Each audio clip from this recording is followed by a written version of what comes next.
Olá, tudo bem com você? Nós estamos chegando mais uma vez para falar sobre assuntos que a gente considera que sejam do seu interesse. Assunto que a gente vai dar continuidade no programa de hoje é um assunto que está no nosso dia presente, em todos os momentos dos nossos dias, que é a questão do drone, ou seja, aquela imagem que é gerada a partir de um equipamento voador. Olha que teoria que eu estou inventando aqui agora. Um equipamento voador não tripulado, mas que gera imagens, além de gerar outras ações também por parte do ser humano. Muito bem, drone está presente no futebol, está presente em tudo na nossa vida. No programa de hoje a gente vai falar sobre, tecnicamente agora, um pouco mais sobre o que vem a ser o uso do drone no Brasil, e a gente vai basear a nossa conversa a partir deste livro aqui, Operação de Drones. É um livro que fala, o próprio nome já diz, Operação de Drones, mas que fala sobre como fazer essas operações. Um livro muitíssimo bem ilustrado, muitíssimo bem escrito pelos autores Carlos Marcelo Cardoso Fernandes e Dani Marcos Avanzi. Essa dupla, Coronel Marcelo Fernandes, que é intendente da reserva da Aeronáutica do Brasil, mais uma vez nos dá o prazer de participar do programa. Tudo bem, Coronel? Nossa, eu que agradeço estar aqui presente contigo novamente, Paulo. Coisa boa, né? Coisa boa, porque eu tenho certeza que o telespectador está gostando. Quem assistiu o programa que a gente exibiu quinta-feira passada, às 10h30 da noite, viu que é interessante e útil esse assunto. E vai ver mais ainda agora, logo depois do intervalo, as várias formas de você usar um drone sem se deixar usar por ele ou por quem esteja por trás dele. Daqui a pouco a gente volta.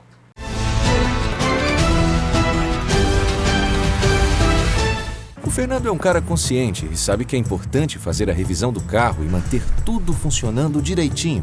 Mais do que ninguém, ele sabe que tem que respeitar os limites de velocidade, principalmente nas férias, que muita gente pega a estrada. Né, Fernando? O problema é que ainda tem gente que não entendeu.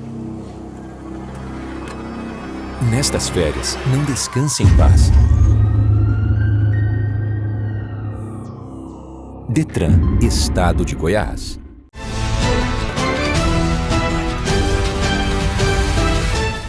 Muito bem, nós estamos voltando ao programa de hoje, recebendo o Coronel Marcelo Fernandes, ele que é intendente da reserva da Aeronáutica e é coautor de vários livros, né, que falam sobre drones. Primeiro, Coronel, uma coisa que a gente ainda não falou, eu gostaria que o senhor falasse um pouco sobre o senhor e sobre o seu parceiro nesses livros. Ah, com certeza. Paulo, a gente começou essa parceria há mais de 14 anos. Na verdade, o Dani Avanzi, ele é um advogado, né, especialista na área de aeronáutica e na parte de telecomunicações, né? E, na verdade, esse interesse dele pela aeronáutica veio a partir do nosso encontro, né, das nossas conversas. Porque há 14 anos atrás, a gente foi convidado para participar de um simpósio sobre automação no campo, em que o Dani Avanzi já atuava bastante, fazendo toda a parte de homologação dos equipamentos de telecomunicações no campo, e foram perguntar sobre drones, né? E em 2012, 2013, a gente não tinha ainda uma legislação suficiente no Brasil sobre isso. Aliás, ninguém tinha, né? No mundo inteiro ninguém tinha. E a partir daí a gente começou a pensar nisso, né? E quando foi em 2019, nós decidimos fazer o seguinte: vamos lançar um curso sobre isso, vamos lançar um material de apoio. Foi a primeira edição do livro, Operação de Drones. Então, responsabilidades, deveres e precauções dos operadores individuais e empresariais. Ele está voltado, o livro, isso aqui já é a 4ª edição, né, que já tem a nova legislação. Por gentileza, segura um pouquinho mais a capa para que a gente possa mostrar. Isso. Operações de drones. Beleza. Responsabilidades, deveres e precauções dos operadores individuais e empresariais. Isso. Legal. Porque o que acontece? Hoje, um voo profissional de drones, ele envolve uma série de detalhes. E esses detalhes, inclusive a questão de responsabilização, seguros, como ele deve acontecer, toda a parte hoje que é exigida pela Agência Nacional de Aviação Civil, que é você fazer o levantamento, quais são os riscos daquele voo que vai ser empreendido. Hoje a gente já faz isso através da Avanzi Aeronáutica. Mas algumas coisas não eram exigidas até então, até porque você não tinha legislação. Então, quem operava no Brasil até alguns anos atrás, operava sem uma legislação específica. Isso não era bom não era nem bom para o país, nem era bom para o próprio para o próprio operador, né? Hoje você tem legislações muito boas, muito bem feitas, tanto pela Agência Nacional de Aviação Civil, como pela Anatel, e principalmente pelo Departamento de Controle do Espaço Aéreo. Aí você me pergunta, por que um oficial de intendência que não é aviador está falando sobre isso? Porque isso está diretamente ligado à logística. E eu sou um profissional de logística, né? E esse nosso estudo foi isso. A logística hoje com drones é uma revolução. E nós hoje pensamos o seguinte, é um mercado que está crescendo a 20% ao ano e com uma projeção de 30 bilhões de dólares aí para 2027 até 2030. Isso só na parte de drones civis. Então é um mercado que não pode ser ignorado, né? E, como eu te falei, é uma revolução da baixa altitude. Então você tem hoje tanto o equipamento em si, que é o drone, que a gente vai chamar de sistema, como você tem tudo que vai vir por trás disso, que é a parte de meteorologia, comunicações, enlace de dados, quem são os operadores, quem são os pilotos. Hoje os pilotos eles têm que ser certificados pela ANAC, pela nova legislação. Tem uma prova para isso, é uma prova online, mas tem uma prova para isso. Você tem escolas de formação e para a parte de operação no campo, isso é fundamental, é imprescindível. Drone hoje ele controla inclusive rebanho de gado, né? Para saber onde que está, o que está acontecendo. Então aquela figura do cavaleiro em cima do, né? Procurando, por exemplo, um drone, procurando um boi que está perdido, você hoje decola um drone e acha ele facinho, né? Mais fácil. Mais fácil. Mais fácil. Inclusive esse vídeo que a gente está vendo aí, que o senhor trouxe para a gente também, fala muito sobre isso, né? O drone no agro. Sim, o drone no agro. O drone no agro. Ele pode ser utilizado de que forma? No agro, nossa, vamos lá, primeira coisa. Você hoje, para regiões que você não consegue atingir com aeronaves, né? E hoje no Brasil existe uma tendência a restringir as operações aeroagrícolas, tá? Começou no estado do Ceará, hoje no estado do Ceará é proibido você ter operações aeroagrícolas por conta de incidência de chegar aquele agrotóxico onde não deveria chegar, principalmente em comunidades que ficam ali próximas, né, de áreas rurais. E você tem, por exemplo, áreas de morro, áreas próximas a rios, tal. Você não consegue chegar, às vezes, com equipamento no solo, nem aéreo. O drone ele faz isso, né? Antes, você, por exemplo, numa lavoura de café, você tinha que ter um operador com um equipamento nas costas, jogando agrotóxico, né? Índice de contaminação alto, aquela figura ali, aquela pessoa ali vai ter câncer, com certeza. Ele está usando todo o EPI, não adianta. Uma hora ele vai se contaminar, né? E você com drone, isso não acontece. Por quê? Você está à distância, você está com o operador à distância, você decolou o equipamento vai lá e vai fazer essa operação. Que tipo de drone é utilizado especificamente nessa ação? Existe. Ele tem que ser maior, né? São drones agrícolas com capacidade de 50 até 150 litros, só para você ter uma ideia. Né? Eles seriam o que? A dimensão? São algo muito grande. Muito grande. Equipamento muito pesado. Equipamento extremamente caro. Isso que eu ia perguntar, é caro? Quanto caro, custa um claro, desses? em torno aí começa em 50 mil reais e você vai embora, vai dependendo do que você vai colocar nele, né? O tipo de sensor que você vai colocar nele, o tipo de operação que ele vai fazer.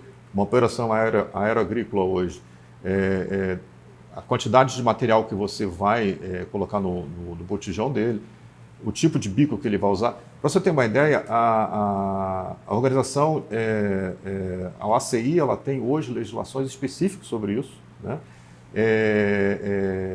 E é um mercado também que está em franco crescimento, né? Determinadas lavouras hoje, a melhor indicação é você ter um drone para fazer pulverização. O piloto desse drone deve ganhar bem também. Ele vai ganhar bem, sim. E hoje é muito interessante o que está acontecendo de você ter empresas e pessoas que só fazem isso. Então você, por exemplo, tem a sua fazenda, você não vai terceiriza, né? Você terceiriza, só que tem que ter todos os cuidados. A gente fala isso com muita propriedade dentro do livro, né? Eu vou terceirizar, como é que eu faço? No livro a gente explica, porque tem uma série de implicações legais com relação a isso. Coronel, onde é que acha esses livros do senhor? Tem aqui o Operação de Drones, que é um desses. Esse é o primeiro? Esse, na verdade, foi a terceira edição, né? Sim, mas é o primeiro que ia ser lançado. Na verdade, a gente já está na quarta edição, né? Esse na sua mão. A gente tem ele eletrônico na Amazon, tá? Sim.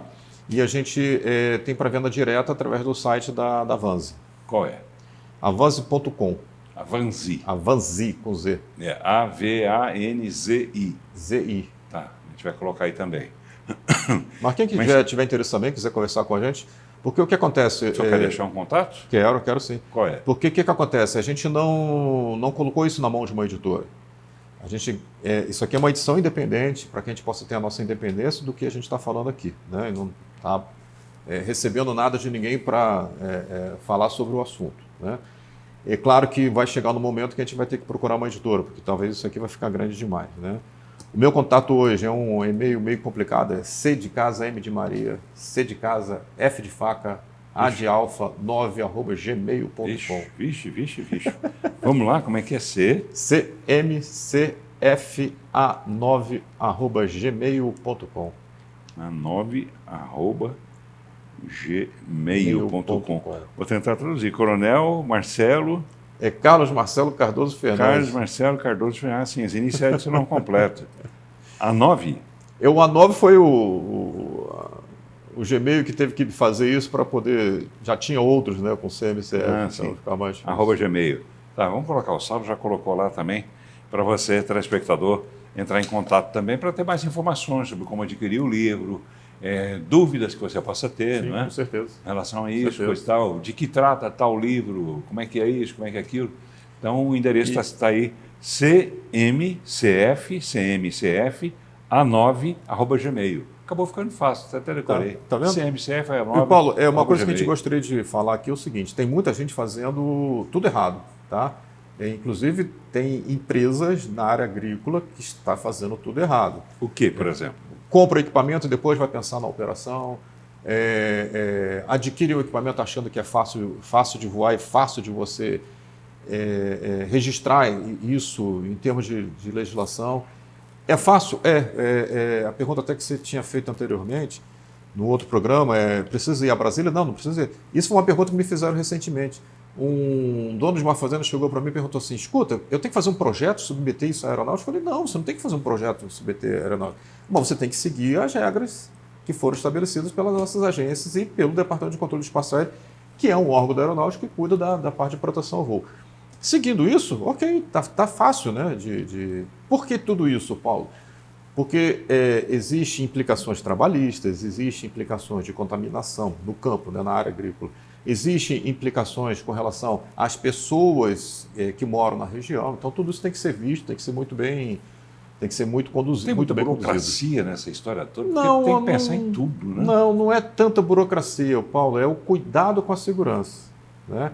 Eu diria até que nós estamos com muito pouca burocracia, mas existe o espaço que tem que ser dado, né?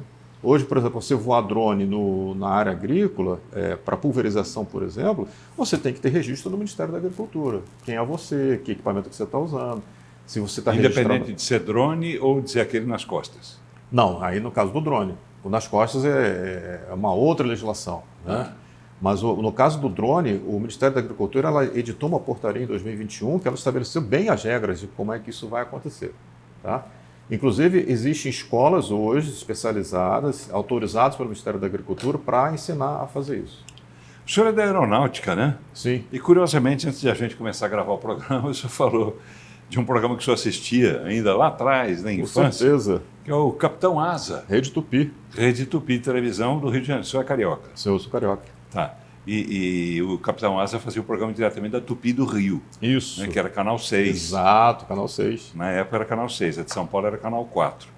Mas, enfim, Capitão Asa. E, curiosamente, eu tenho também aqui um desses programas do Capitão Asa, que vou emprestar ao senhor. Com certeza. Para o senhor fazer uma cópia, porque isso aqui remete a coisas antigas. Isso aqui teve influência na escolha do senhor pela aeronáutica? Teve. Na verdade, eu ia ser do Exército. Meu pai era do Exército. E eu queria ser do Exército. E eu acabei virando uma ovelha negra na família, né? Meu irmão é do Exército. E eu fui para a aeronáutica. Olha que coisa, né? Mas muito isso também, Paulo, porque eu nasci e me criei em Santa Cruz, no Rio de Janeiro. É um bairro que pouca gente sabe que tem o único hangar hoje, ainda do Zeppelin, no padrão alemão, né? Existe outro em Lake Hurst, mas aí é um padrão norte-americano. E é preservado pela aeronáutica. E é uma coisa maravilhosa. E o meu avô, por acaso, era funcionário civil nessa base aérea e antes disso ele trabalhou no restaurante que atendia o aeroporto, porque Foi o primeiro aeroporto internacional do Brasil, que foi inaugurado em Santa Cruz, chamava Aeroporto Bartolomeu de Gusmão, né? E é um hangar assim monstruoso, 250 metros de comprimento, 50 metros de altura. O dirigível entrava inteirinho lá dentro dele e era usado tanto como aeroporto como manutenção do equipamento. O tal do Zeppelin. Zeppelin. Zeppelin. Zeppelin. Mas é interessante, falando de uma coisa e lembrando outra, também antes de a gente começar a gravar o programa, acho que eu vou começar a gravar as nossas pré-conversas, que também são muito interessantes. Interessante. Mas o senhor falava sobre o fato de que o senhor entende que, por tudo que está acontecendo, por tudo que já aconteceu aqui em Goiás, a tradição levaria a imaginar que Goiás também se transformasse num grande centro, num hub, em relação a drone. Explica isso para a gente, por favor. Paulo, não só com relação a drone, nós temos aqui em Goiás uma vocação aeronáutica muito forte. Uma das maiores frotas de aeronaves hoje de uso civil está aqui em Goiás, né? Existe uma grande companhia, né, que hoje se fundiu com uma chilena, né, em que o comandante Rolim Amaro, ele começou praticamente a história dele voando aqui em Goiás, né? Não sei se você sabe, hoje, aqui em Goiânia hoje tem um dos maiores centros de manutenção das aeronaves King Air, né? E eu fiquei impressionado, porque eles dão manutenção a mais de 50 aeronaves, eles têm um hangar fantástico sobre isso, né? Mas veja, nós temos uma cultura aeronáutica forte, presente hoje em Goiás, por causa da questão do agro, e nós temos hoje, por exemplo, Anápolis, uma das maiores bases aéreas em termos de tecnologia de ponta hoje está lá, né? Inclusive as aeronaves de detecção e alarme avançado hoje estão baseadas em Anápolis, e a gente precisava melhor desenvolver isso, né? E talvez seja uma área que está sendo um pouco esquecida, né? Tanto pelos empresários, até pelo governo, da gente transformar Goiás num celeiro para isso, para teste de aeronaves, para trazer para cá fabricantes, trazer para cá centros de treinamento, trazer para cá forma de você desenvolver software sobre isso, né? Recentemente foi inaugurado agora o Centro de Inteligência Artificial aqui em Goiânia. Esse é um assunto que tem que ser trazido à pauta, né? E a inteligência artificial, por exemplo, na detecção de determinadas anomalias de solo com drone, isso é perfeito. Isso é perfeito. Hoje é possível fazer isso e você pode baratear mais ainda esse custo. Interessante, uma boa sugestão Sim, para o governador Daniel Vilela, com certeza. né, que possa fazer um trabalho, né, direcionado a isso, né? Como o senhor disse, em Anápolis temos a base aérea, que já dá uma grande referência para Goiás nessa área, e temos também outras coisas lá, né? Tem o aeroporto que estava em construção, não sei como é que está, só tem informação? Paulo, eu sou... para falar sobre isso, a gente teria que fazer talvez uns programas bem, né? A minha tese de mestrado na área de logística empresarial foi sobre o aeroporto de carga de Anápolis, né? E, na verdade, era o aeroporto de cargas de Goiás, dentro de uma estrutura que era chamada Plataforma Logística Multimodal. Mas ele foi feito com uma premissa, essa premissa não existe mais hoje. Então, recuperar ali está muito difícil, está muito complicado. É possível recuperar? A gente teria que mover montanhas aí para tentar recuperar esse projeto. Ali uma área hoje que você poderia direcionar, não só, eu estou falando de drones, mas nós temos uma outra coisa que a gente pode falar, que é o seguinte, é a questão da mobilidade aérea avançada, que são os chamados carros voadores, né? A gente não deve usar esse termo, os eVTOLs. Os eVTOLs já é uma realidade. O maior produtor de eVTOL do mundo hoje é a Embraer, através de uma empresa chamada Eve, né? Já com encomendas maiores do que os chineses. E o equipamento deve estar sendo homologado até o ano que vem, até 2027, vai receber a homologação da ANAC. Isso é certeza, porque eles já iniciaram esse processo há 2 anos atrás. E já está voando para teste, né? Então isso vai permitir que você, por exemplo, aqui, pegue ali num vertiporto, né? E o que é interessante... Vertiporto. Vertiporto. Guarda esse nome, porque já existe prédios sendo lançados aqui em Goiânia com previsão de vertiporto. Ninguém sabe ainda como é que vai ser o vertiporto, né? O que é vertiporto? Vertiporto, para você diferenciar de heliporto ou de um aeroporto. Vertiporto por quê? Ali você vai poder tanto ter equipamentos que façam pouso e decolagem vertical de qualquer tipo. O nome é vertiporto porque ele vai envolver, por exemplo, as operações com carros voadores, eles devem sugerir um pouso que você vai fazer em estilo helicoidal. Isso já é uma coisa que lá fora já está sendo estudado. Se você pegar, por exemplo, um filme chamado Blade Runner, de 1981, você vai ver isso lá acontecendo. Você vai ver os carros, né, da polícia voadores e outros carros sendo controlados por algum controlador de voo e fazendo esse pouso exatamente em formato helicoidal. E o vertiporto ele vai ser possível porque ele não segue as mesmas regras de um heliponto, por exemplo, né? Então você, por exemplo, num parque, sem problema nenhum de ruído, forte, nem nada, você vai poder ter isso. Tá bem, sugestão então, né, para que Goiás acorde também para essa vocação que tem Com certeza, latente, com certeza. né, e esperando alguém chegar e mexer nisso. O governador Daniel Vilela, né, está nas suas mãos aí de repente pensar nisso. Sei que neste ano, né, o tempo é curto, aquela coisa toda, mas vai pensando nisso, Vai pensando. né, quem sabe uma hora dá certo. Tá bom. Coronel, como eu sempre costumo fazer nos programas, né, a gente pergunta, mas nem sempre a gente pergunta tudo que precisaria perguntar. O que é que eu não perguntei que o senhor gostaria de falar sobre drones especificamente? Sobre drones específicos, como é que vai ser a integração dos drones à aviação tripulada normal?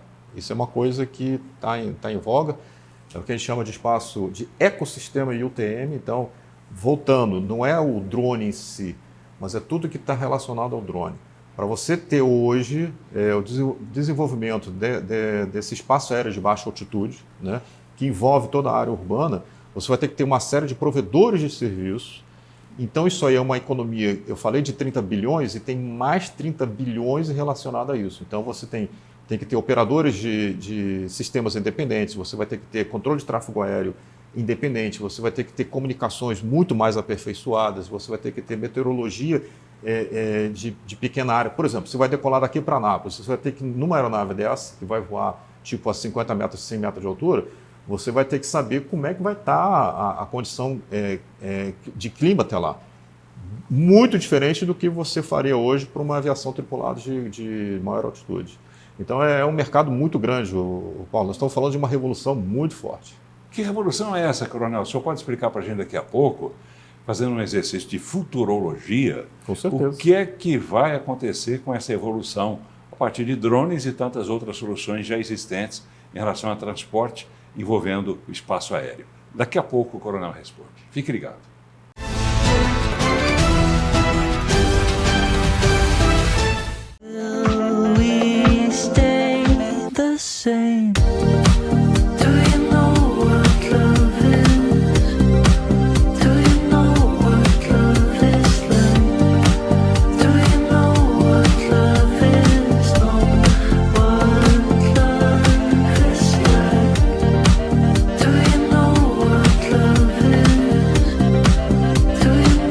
Nucleodonto, transformando sorrisos há 49 anos.